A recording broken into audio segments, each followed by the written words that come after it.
हा केवळ भोकरचाच नाही तर संपूर्ण महाराष्ट्रामध्ये भाजपची आणि महायुतीची प्रचंड लाट ही आहे। लोकांनी भरभरून मतं ही महायुतीला दिलेली आहेत आणि ज्या पद्धतीने विरोधकांनी अपप्रचार करून भाजपला आणि महायुतीला बदनाम करण्याचा प्रयत्न केला होता त्याला सडकून लोकांनी उत्तर मतदानाच्या माध्यमातून दिलेला आहे। हा आमच्या महायुतीचा विजय आहे।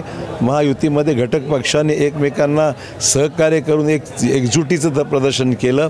त्यामुळे देवेंद्र फडणवीस जी असतील, अजित पवार असतील आणि एकनाथ शिंदे हे तिन्ही आमच्या नेत्यांनी ज्या पद्धतीने महाराष्ट्रामध्ये एकजुटी दर्शन दिलं आणि महत्त्वाचे निर्णय घेतले त्या निर्णयाचा फायदा थेट सामान्य माणसापर्यंत विशेषतः महिलांना, तरुणांना, शेतकऱ्यांना आणि सामान्य माणसाला मिळालेला आहे। आणि म्हणून लोकांना वाटतं की हे सरकार काम करणारं सरकार आहे आणि अशा सरकारला निवडून दिलं पाहिजे हीच भूमिका घेऊन संपूर्ण महाराष्ट्रामध्ये आज सर्वत्र भाजप आणि महायुतीचा प्रचंड प्रमाणामध्ये मोठा दणदणीत विजय झालेला आहे आणि विरोधकांकडे आता नेता शिल्लक नाही आहे अशा प्रकारची दयनीय अवस्था झालेली आहे।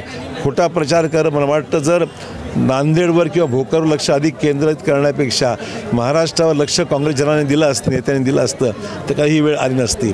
आणि तेलंगणाचा जो प्रयत्न झाला महाराष्ट्र अतिक्रमण करण्याचा, ज्या पद्धतीने तेलंगणाची धनशक्ती महाराष्ट्रामध्ये वापरली गेली, विशेषतः भोकरमध्ये वापरली गेली, ती लोकांना पसंत आलेलं नाही आहे।